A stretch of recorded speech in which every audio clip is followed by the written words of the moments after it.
Your Highnesses, ladies and gentlemen, please join me in welcoming on stage His Excellency Imran Khan, Prime Minister of the Islamic Republic of Pakistan.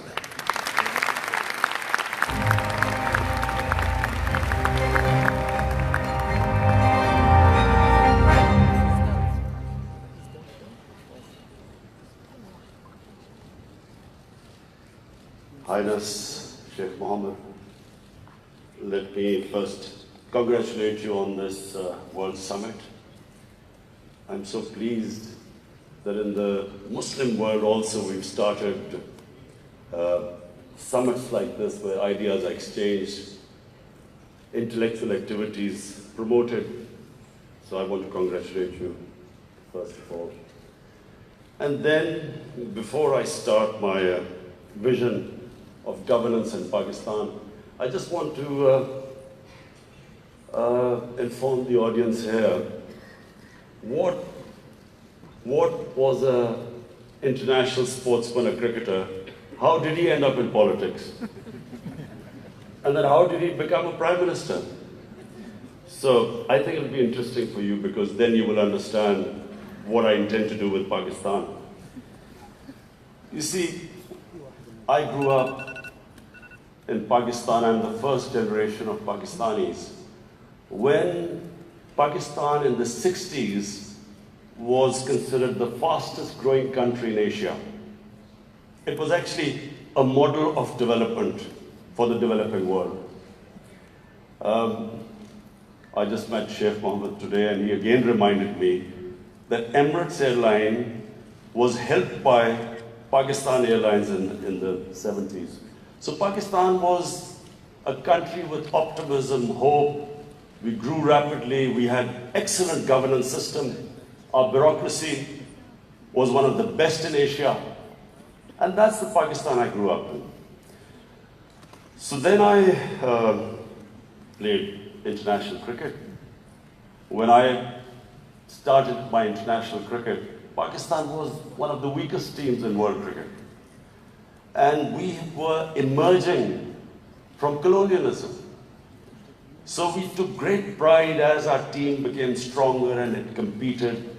And by the time I left cricket, Pakistan was world champions. So I took pride, like my countrymen, as we competed internationally and we grew in confidence. But unfortunately, our country could not keep up that pace. Countries have, life of a country is in cycles. It's never in a straight line. You go up, you go down, course correction, countries come up, some countries don't go up. So in Pakistan's case, we were going up, and then various things happened when we started our down cycle. So when I left cricket, I started building the first cancer hospital in Pakistan. Reason was because my mother died of cancer. And it's then I realized there was no cancer hospital in the whole country. And then it occurred to me that people like me who were well off, I could afford to take my mother for treatment abroad. But what happened to the common man? Cancer is one of the most expensive treatment. So I started this movement really. I went into the public to collect money to build this hospital. And so I'm just explaining to you how I got into politics. So one was cricket, watching our country go up as a cricketing nation, the pride that we could compete internationally and become world champions. Second was this cancer hospital. When I went to the public to collect money, I realized that our people are very generous and strong. Poorest of the poor people supported me. And I did what no one ever thought would happen is that from public, I eventually collected money and built the hospital. And not just that I built it. It's a cancer hospital where 80% of patients get free treatment. Cancer treatment is one of the most expensive treatments.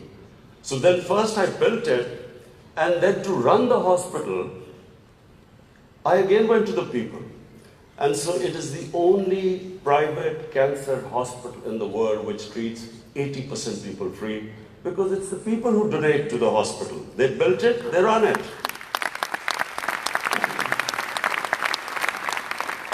So I kept thinking, why is it that people are so generous to build a hospital and run it, but why don't they pay taxes?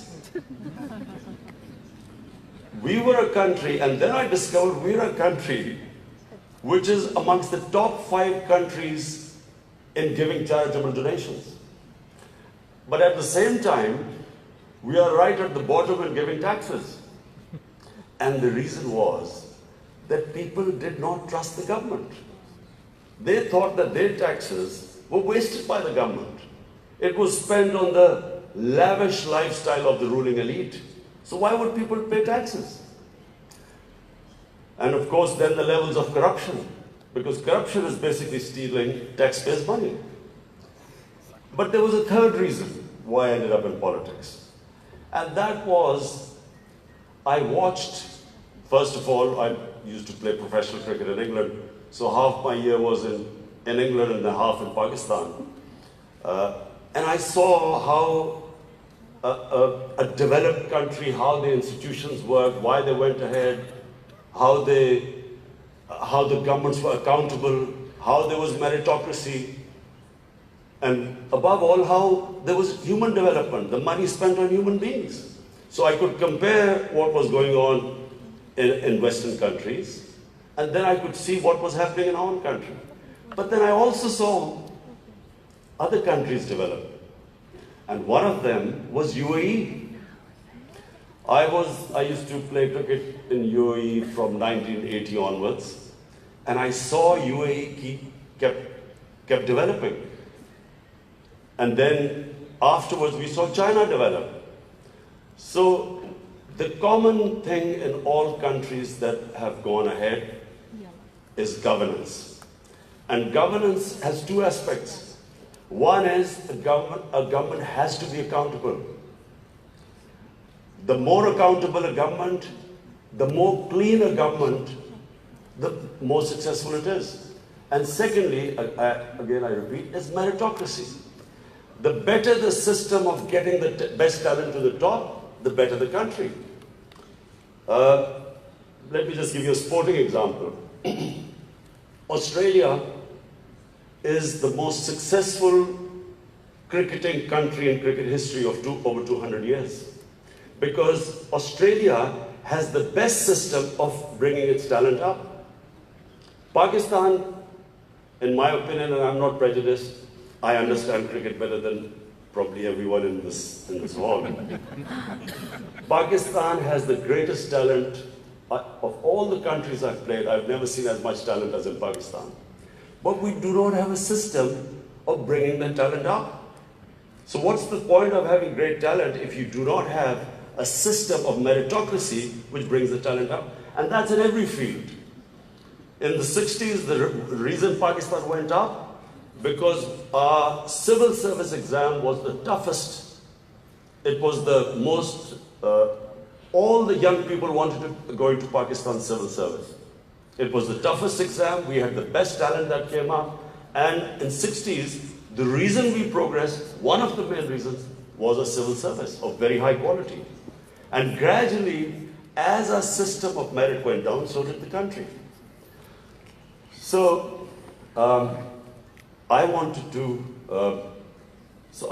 Pakistan to go up. And as I said, I saw UAE going up. The way each year you came, it changed.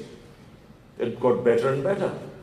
And similarly, and of course the greatest example is China. For me, the thing about China which is just remarkable, no nation in the history of mankind has done what China has achieved. In 30 years, they have brought 700 million people out of poverty. It is just a phenomenon which has never happened in human history. And of course, my motivation, again, of the Pakistan I wanted to see was based, and I'm a student of history, Islamic history especially, was on the Prophet, or Prophet peace be upon him, the state of Medina, which he created. Now, why do I say the state of Medina? Because the state of Medina laid the foundation of one of the greatest civilizations in the history of mankind. The principles that found the foundation of the state of Medina is what, for the next 700 years, was the greatest civilization on earth. And what were those principles? The state of Medina was founded on incredible principles of justice and humanity. It was the first time a welfare state was made. A state that took responsibility of the weak, what China has done right now. That was the state of Medina, where first time a state took responsible for its poor, its weak, its orphans, its widows. In the state of Medina, the first time pensions were created. Old people were also, it was a humane state. And secondly, there was justice, rule of law. These were the two main things. And the third thing, the Prophet of Islam, peace be upon him, made seeking knowledge a sacred duty. The word was that even if you have to go to China to seek knowledge, you must. Those days going to China meant not coming back. So the emphasis on seeking knowledge. For the next 700 years, all top scientists were Muslims. And that was the state of Medina. It laid that foundation. And then the way minorities, other religious people were treated. The Prophet signed famous, the Misaq-e-Medina. There's still a letter in St. Catherine's Church which was signed with the Christians, that your places of worship will be, till the end of time, they will be protected by Muslims.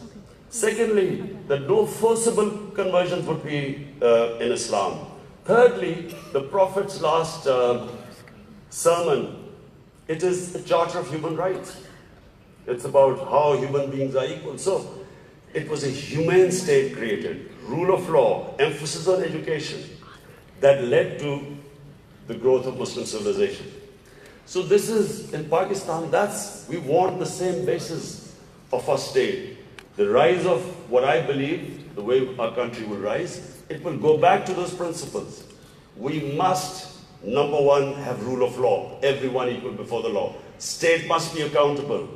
We must have a welfare state where the state must take responsibility of its poor people. Half our population is on the poverty line or just above, and about 25% are below the poverty line. The state must take responsibility. All policies of the state must be like in China. How do we lift the people from the bottom? And the most important thing is that we must, in Pakistan, start a reform program. Reforms are painful, but it is essential if we have to get out of our current problems. So, first of all, I joined politics in '96. From '96 to 2013, there was a very small party.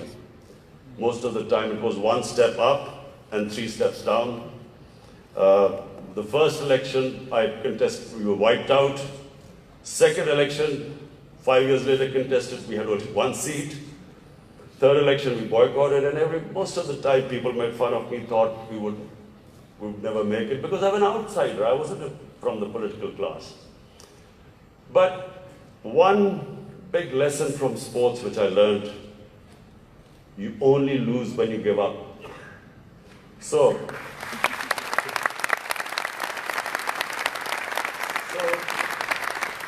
kept learning from my mistakes, kept getting up, falling, getting stronger. Eventually, we formed government in one of the 4 provinces in 2013, and it was the KP province, which was devastated by war on terror. It was on the border of Afghanistan, the tribal areas, the whole fighting took place in that region.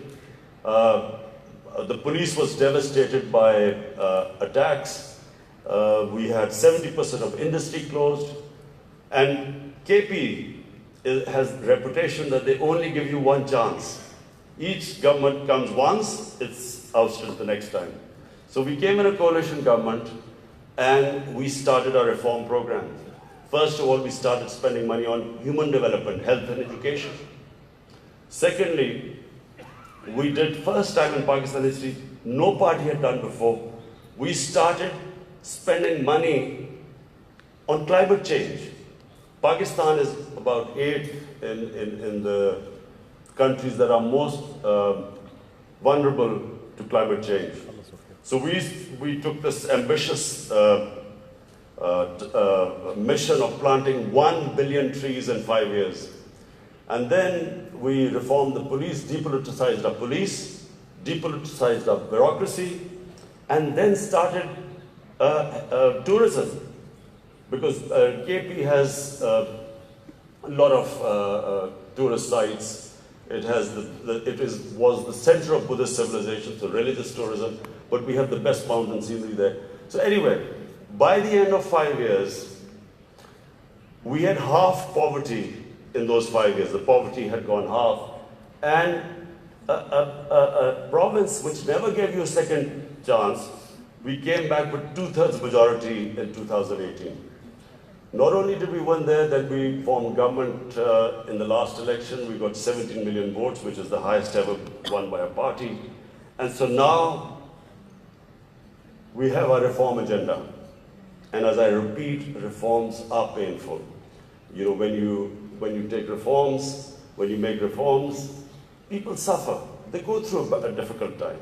It's like a surgery. When you conduct surgery, for a while, the patient suffers, but then he improves. The worst thing that can happen to a society is that you keep postponing reforms because of the fear that you will have opposition, the vested interests will stand up, and you don't do reforms. So we've started on an ambitious reform program. That's number one. We are trying to change improve all our economic policies. We have trying to cut down our fiscal deficit. We are trying to improve exports, cut down our imports. We have unfortunately had to raise bills because we came up with, when we got into power, we had massive fiscal deficit and current account deficit. So we are doing that. But in my opinion, Pakistan now has a chance. Already we are seeing optimism. Investors are coming into our country. We feel that this is the time that Pakistan will take off. The most important thing, and while talking to Sheikh Mohammed last time, he told me something very interesting. He said that you must allow businesses to make money. Investors must make profits. And the reason is simple. If people don't come into business for charity, they come into business to make money. So if they can make money, more people come and invest. So this is what we've done. We have started working on ease of doing business, making it easier for people to do business, easier for the investors. We are changing our tax laws, which were very cumbersome. So we are conducting a series of reforms. And already we're seeing the signs of the country improving. But most important, Pakistan has the best tourist potential. At the moment, we have hardly any tourism compared to other countries. But Malaysia, with just beach tourism and resorts, Malaysia has $22 billion it makes from tourism. Turkey, with beach and historical sites, beach tourism, Turkey has $42 billion from tourism. Now, Pakistan has probably one of the best mountain scenery anywhere in the world. Half the world's highest peaks are in Pakistan. Pakistan has 1,000 kilometers of coastline. Pakistan has the oldest historical monuments, probably as old as anywhere in the world. We have Indus Valley civilization, which is 5,000 years old. We have Peshawar, the oldest living city in the world, 2,500 years. Lahore and Multan, ancient cities. But what we have probably more than any other, hardly any other country has, is religious tourism. We have, for Muslims, we have the Makkah and Medina of the Sikhs. The Sikh religion has the two holiest sites in Pakistan, and we've just opening those sites for Sikhs. And we have opened up a visa regime. First time in Pakistan, we have 70 countries which can come in and get visa at the airport. We also have, I mentioned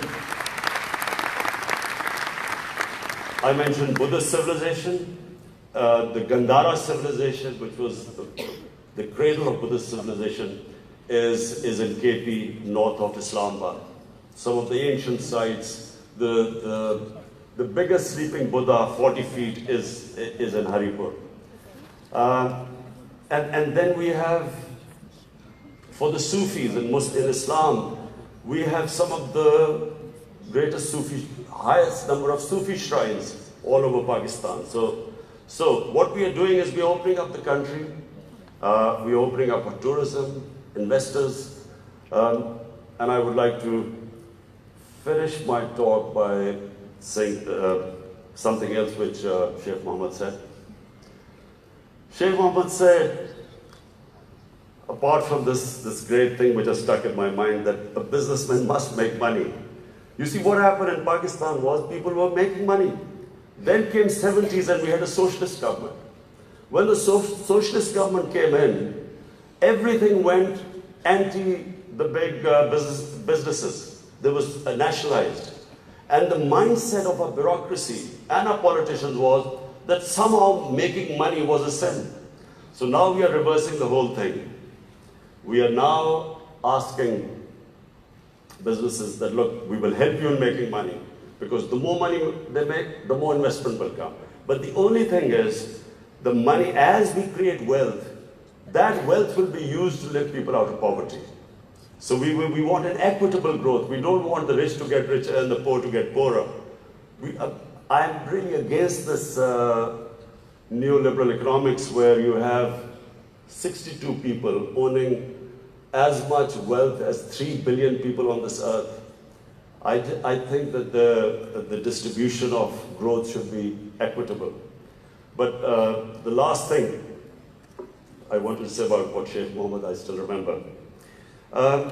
It's very important that to take risks in life. Sheikh Mohammed said that when 9/11 took place, he immediately called up Sheikh Ahmed and Emirates Airline and said, buy aircrafts and engines of aircraft, because everything went down, prices of planes went down, people were not flying as much. This is the key, in my opinion. This is the difference between very successful people and people who don't take risks. I have played 20 years of international cricket. I saw a lot of players with a lot of talent, but they never made it big because they were scared of losing. They would not take risks. Players with less talent, but that ability to take risks, chances, they also had bad times. But eventually, the ones who took more chances and risks were the ones who made it big. This is the time, my last word is to the investors. This is the time to come to Pakistan when it is just going on the upswing. This is the time to invest in the country. And don't miss the boat. Thank you.